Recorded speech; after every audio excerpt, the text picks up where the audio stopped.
کی زمینوں پر قبضے کرنے، اسی جلسے میں بیٹھے ہوں گے 50 لوگ۔ مولانا جرجیز کی تقریر سن کر دودھ کے دھلے ہوئے ہو گئے، سیدھے جنت الفردوس میں چلے جائیں گے، چاہے کتنی زمینوں پہ قبضہ کرا ہو، دودھ کے دھلے ہوئے ہو جائیں گے۔ کیوں؟ مولانا جرجیز کی تقریر سن لی، جنتی۔ نبی اکرم کا فیصلہ کسی ناحق کو حقدار نہیں بنا سکتا، مولوی جرجیز کی تقریر کسی کو جنتی اور جہنمی نہیں بنا سکتا۔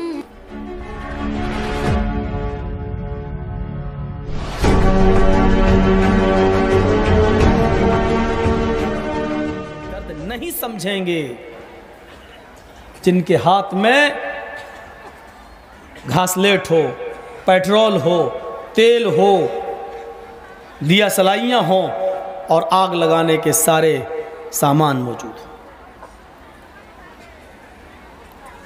مالوں میں نقصان کر کے بھی ہم تمہیں آزمائیں گے، والانفس، تمہاری جانیں لے کر بھی، یہ جانیں ہی تو ہیں، بلا کسی تفریق کے میں بول رہا ہوں، کسی کا نام نہیں لے رہا ہوں۔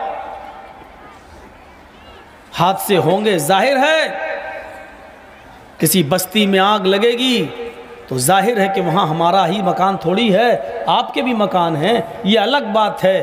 اگر ہمارے 10 جلیں گے تو 2-4 آپ کے بھی جلیں گے۔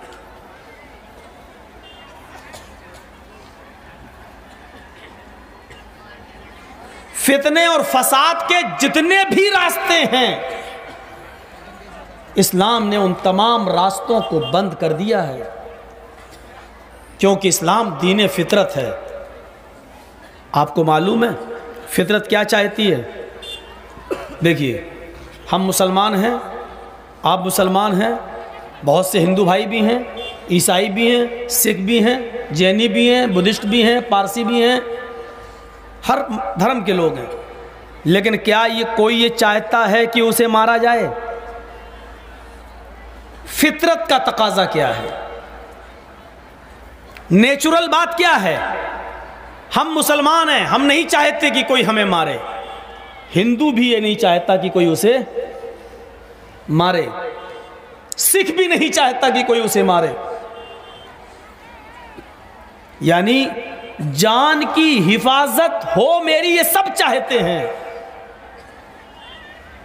اسی لیے قرآن کریم نے جان کی حفاظت کو اتنا بڑا اور اونچا مقام عطا فرمایا ہے کہ اس نے بلا کسی دھرم کے اور بنا کسی مذہب کے نام لے کر صاف طور پہ فرمایا کہ من قتل نفسا بغیر نفس او فساد فی الارض فکأنما قتل الناس جميعا۔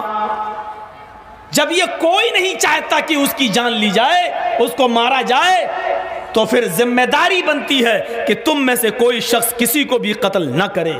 اگر کسی نے کسی ایک انسان کو قتل کر دیا، چاہے وہ کوئی بھی ہو، قتل کرنے والا بھی کوئی بھی ہو، اور جس کو قتل کیا جا رہا وہ بھی کسی بھی مذہب کا ہو، اگر تم نے کسی ایک نفس کو قتل کر دیا، ایک منشیہ کو قتل کر دیا، ایک انسان کو قتل کر دیا، ایک انسان کو مار دیا، تو اللہ تعالیٰ کہہ رہا ہے بغیر نفس، بنا کسی غلطی کے، بنا کسی قصور کے اگر تم نے اس کو مار دیا، او فساد فی الارض، اور اس نے زمین میں فساد بھی نہیں پھیلایا، اس نے ہنسا بھی نہیں پھیلائی، بیچارہ نیک تھا، شریف تھا، اپنے گھر میں اطمینان سے بیٹھا تھا، اس کو کسی چیز سے کوئی مطلب نہیں، اور تم نے اس کو مار دیا، قتل کر دیا، گھر میں گھس کر اس کو چاقوؤں سے گود ڈالا، تو اللہ تعالیٰ کہہ رہا ہے تم نے ایک منشیہ کو، ایک انسان کو نہیں مارا، چاہے وہ ہندو ہو، سکھ ہو، عیسائی ہو، بدھسٹ ہو، جینی ہو، کرسچن ہو، پارسی ہو، کوئی بھی ہو، اگر تم نے اس کو پرامن ماحول میں،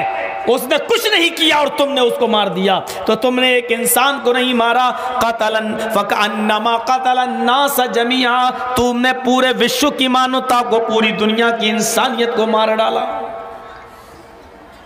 یہ ہے جان کی حفاظت اسلام کے اندر۔ لائیں یہ میڈیا والے جو آج آگ لگا رہے ہیں، یہ پیش کریں کہ ایسی مثال جو قرآن کریم نے دی ہے، دنیا کے کسی بھی دھرم کے اندر ایسی مثال موجود ہو۔ جان کی حفاظت کی، جان کی حفاظت کی، ایسی مثال کہیں بھی ہو۔ یہ اسلام سکھلا رہا ہے۔ راستہ ہی بند کر دیا کسی کو بے قصور مارنے کا۔ ہاں مولانا جرجیس نے کسی کو قتل کیا ہے، اب آپ اسلامی حکومت کہیں ہے تو وہاں مولانا جرجیس کو بھی قتل کیا جائے گا، یہاں وہ مجرم نہیں ہوں گے۔ کیوں؟ کیونکہ میں قاتل ہوں، میرا قصور ہے قتل کرنا۔ لیکن ہم نے کچھ نہیں کیا، آپ نے کچھ نہیں کیا، گھر میں بیٹھے اطمینان سے، اور ہم گھر میں گھس کر آپ کو مار دیے۔ تو ہم نے ایک کو نہیں مارا، پورے دنیا کی انسانیت کو مار ڈالا۔ اس سے عمدہ مثال کہاں ملے گی؟ انسانی فطرت ہے، انسانی فطرت ہے۔ کوئی نہیں چاہتا کہ ہمارے مال پر ناجائز کوئی قبضہ کرے۔ بڑی محنت سے ہم نے کمایا، کوئی ہمارے مال پر حملہ کرے، ہمارا مال لوٹ کے لے جائے۔ ہم مسلمان ہیں، ہمیں نہیں پسند ہے کہ کوئی ہمارے مال کو ناجائز طریقے سے قبضہ کر کے لے جائے۔ آپ ہندو ہیں، آپ کو بھی پسند نہیں ہے کہ کوئی آپ کے مال پر قبضہ کرے۔ آپ سکھ ہیں، کوئی سکھ بھی نہیں چاہتا کہ میرے مال کو کوئی لوٹے اور برباد کر دے۔ کوئی جینی بھی نہیں چاہتا، کوئی عیسائی بھی نہیں چاہتا۔ جب مال بھی سب کو پیارا ہے تو اسلام نے بھی مال کی حفاظت کی ایسی بلندی عطا فرمائی ہے کہ آپ اس واقعے پر غور کریں گے تو آپ کو پتہ چلے گا کہ نبی اکرم صلی اللہ علیہ وسلم کے پاس دو صحابی آتے ہیں اور اپنا اپنا مقدمہ پیش کرتے ہیں۔ ایک نے کہا اللہ کے رسول یہ میری زمین ہے، دوسرے نے کہا اللہ کے رسول یہ زمین کا ٹکڑا میرا ہے۔ آپ نے کہا واہ، دونوں کا تو نہیں ہو سکتا ہے۔ کہا اسی لیے تو فیصلہ آپ سے کرانے آئے ہیں کہ آپ ہم دونوں کے درمیان سچا فیصلہ کرو۔ اللہ کے نبی نے فرمایا ہم جب تک دونوں کی گفتگو سن نہیں لیں گے تب تک ہم فیصلہ نہیں کر سکتے۔ دونوں نے گفتگو کی، دونوں کی باتیں آپ نے سنی، لیکن دونوں ہی اپنی اپنی دلیلیں دے رہے ہیں، دونوں کی باتیں صحیح لگ رہی ہیں۔ یا اللہ اب زمین اس کو دی جائے یا اس کو دی جائے؟ وہ اپنے ہونے کے ثبوت دے رہا ہے، یہ اپنے ہونے کے ثبوت دے رہا ہے۔ وہ اپنی بات کہہ رہا ہے، یہ اپنی بات کہہ رہا ہے۔ معاملہ بڑا پیچیدہ ہے، لیکن اس کے باوجود 19-20 ہوتا ہے۔ کسی کی بات زیادہ سمجھ میں آ رہی ہے اور کسی کی بات کم سمجھ میں آ رہی ہے۔ تو اللہ کے نبی صلی اللہ علیہ وسلم نے فیصلہ سنانے سے پہلے فرمایا دیکھو میں فیصلہ تو کر رہا ہوں اس زمین کے ٹکڑے کے بارے میں، اور میرا فیصلہ تم دونوں میں جس کے حق میں جائے اس کو بھی ماننا ہے، اور جس کے خلاف جائے اس کو بھی ماننا ہے۔ ہاں میرا فیصلہ ایک ہی کے حق میں جائے گا، دوسرے کے حق میں نہیں۔ ایک آدمی اچھی طریقے سے بول رہا ہے اور دوسرا آدمی اپنی بات بہت اچھی طریقے سے نہیں کہہ پا رہا ہے۔ ایک آدمی چرب زبان ہے، وہ اپنی بات بہت اچھی طریقے سے سمجھا لیتا ہے مجھے، دوسرا آدمی بول تو رہا ہے لیکن بہت اچھی طریقے سے اپنی بات نہیں سمجھا پا رہا ہے مجھے۔ ہو سکتا ہے کہ زمین کا مالک وہ ہو جو بہت اچھی طرح نہ بول پا رہا ہو، اور میں زمین اس کو دے دوں جو اچھی طرح بول کے سمجھا رہا ہے، اس کی دلیلیں سن کر، اس کی چرب زبانی دیکھ کر، لیکن وہ اچھی طریقے سے جانتا ہے یہ زمین میری ہے یا نہیں ہے۔ میرا فیصلہ اگر غلط ہو جائے تو اتنا یاد رکھنا اس دنیا میں تو اس کو زمین مل جائے گی، لیکن آخرت کے اندر اس کا ٹھکانہ کیا ہوگا۔ یہ کہہ کر آپ نے زمین کا فیصلہ سنا دیا، تمہاری بات زیادہ سمجھ میں آ رہی ہے، یہ زمین میں تمہیں دے رہا ہوں، اور سنو یہ تم اچھی طرح جانتے ہو یہ زمین تمہاری ہے یا نہیں، یہ تمہیں اچھی طرح معلوم ہے۔ اگر اس زمین کے حقدار تم نہیں ہوئے تو میں تمہیں زمین کا ٹکڑا نہیں دے رہا ہوں، انما ہی قطعۃ من النار فلیاخذھا فلیترکھا، بخاری کے الفاظ ہیں، چاہو تو اس کو لے لو، چاہو چھوڑ دو، یہ میں جہنم کا ٹکڑا تمہیں دے رہا ہوں۔ اگر یہ زمین حقیقت میں تمہاری نہیں ہے اور تم اپنی چرب زبانی کی وجہ سے ہمیں سمجھانے میں کامیاب ہو گئے تو یہ زمین نہیں دے رہا ہوں میں تمہیں، میں جہنم کا ٹکڑا تمہیں دے رہا ہوں۔ اتنا کہنا تھا، ادھر سے وہ چیخا، اے اللہ کے رسول یہ زمین میری نہیں ہے، مجھے مت دیجیے، میرے بھائی کی اسی کو دے دو۔ ادھر سے وہ بولا نہیں جھوٹ بول رہا، اسی کو دے دو۔ ابھی دونوں کہہ رہے تھے میری، اب دونوں کہہ رہے میری نہیں۔ نبی اکرم نے فیصلہ بھی سنایا اور فیصلہ دینے سے پہلے یہ کہہ بھی دیا کہ میں بھی ایک انسان ہوں، دلیلیں سننے میں دھوکہ کھا سکتا ہوں، کسی بھی چرب زبان، کبھی کبھی ہوتا نا بہت زیادہ بولنے والا بہت بڑا جھوٹا بھی ہوتا ہے۔ اب وہ جھوٹے کی مثال کیا دوں،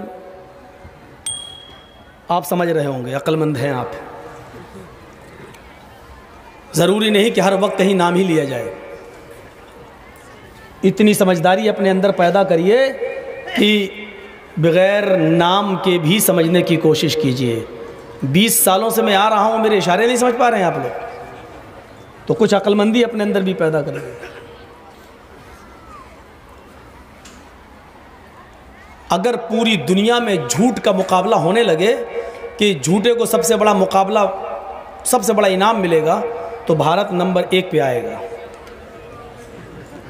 سمجھ گئے نا؟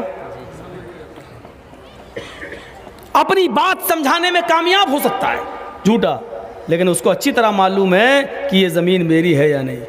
تو اللہ کے رسول نے کہا میں دے رہا ہوں لیکن حقیقت میں تمہاری نہیں۔ تو دیکھیے مال کی حفاظت، کیونکہ سب چاہتے ہیں کہ میرے مال پر کوئی قبضہ نہ کرے۔ اب آپ جانتے ہیں اگر یہ جھوٹا ہے اور دھوکے سے اس کو میں زمین دے گیا تو یہ لے جائے گا، لیکن اس کو یاد دلا دوں کہ تم اس کا حق مار رہے ہو، اس کے دل میں نہیں ہے کہ کوئی میرا حق مارے، اس لیے اس کو بھی تسلی دے رہے ہیں آپ۔ یہ مت سمجھنا کہ تیرا حق یہ مار کے کامیاب ہو جائے گا، وہ رہے گا تو جہنم میں، سوئے گا تو جہنم میں، کھائے گا تو جہنم میں، اور اس زمین کے ٹکڑے پر اگر موت آئی تو مرے گا بھی جہنم۔ اس کو بھی تسلی۔ یہاں تو اپنے سگے بھائی تو عمل ہے، عمل سے زندگی بنتی ہے، جنت بنتی ہے، عمل سے زندگی بنتی ہے، جنت بھی جہنم بھی۔ یہ خاکی اپنی فطرت میں نوری ہے نہ ناری، عمل ہے بس جو کچھ۔ تو مال کی حفاظت اس طریقے سے اللہ کے رسول نے بتائی۔